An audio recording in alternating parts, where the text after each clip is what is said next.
কালো জিরা নিয়ে যে এত কথা বলা হয়, কালো জিরা নিয়ে এত কথা কেন আসছে? মৃত্যু ব্যতীত যে কোনো রোগের নাকি সেবা। এটা কি আমার কথা? দেখেন, জলাতঙ্ক নামের একটা রোগ আছে, কিন্তু জলাতঙ্ক জানেন?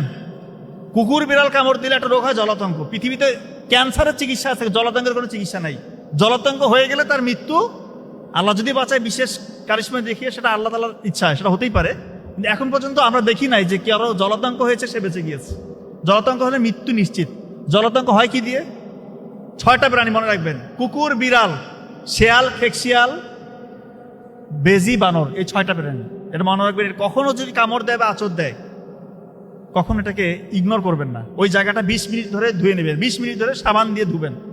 কি সাবান? কাপড় কাচা সাবান দিয়ে একদম ঘষে ঘষে, ডলে ডলে ঘষে ধুয়ে ফেলবেন পানির ধারা দিয়ে। এরপরে যত দ্রুততার সাথে সম্ভব আপনি ভ্যাকসিন নিয়ে নেবেন। ভ্যাকসিনটা নিতে হবে, কারণ জলাতঙ্কর লক্ষণ প্রকাশ পেলে আর কিছু করার নেই, আর কোনো চিকিৎসা নাই। কিন্তু আমি অবাক হয়ে গিয়েছি, এই আত্মীব নববী এই বইয়ে লেখা আছে, জলাতঙ্কর মানে তার লক্ষণ প্রকাশ পেয়ে গেছে, এই সময় যদি সে 25 গ্রাম কালো জিরা গুঁড়া করে 1 গ্লাস পানির সাথে মিশিয়ে খায়, আল্লাহ চায় তো তার মৃত্যুর ঝুঁকি কমে আসবে। আমি অবাক হয়ে গেছি। এটা আমি জানি না যে এটা মানে, যেহেতু বইয়ের লেখা, আমি জাস্ট এটা কোট করলাম আপনাদের কাছে।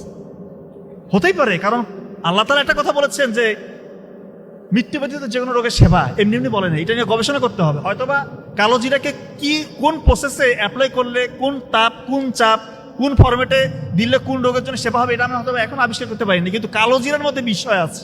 এটা আমাদেরকে মনে রাখতে হবে।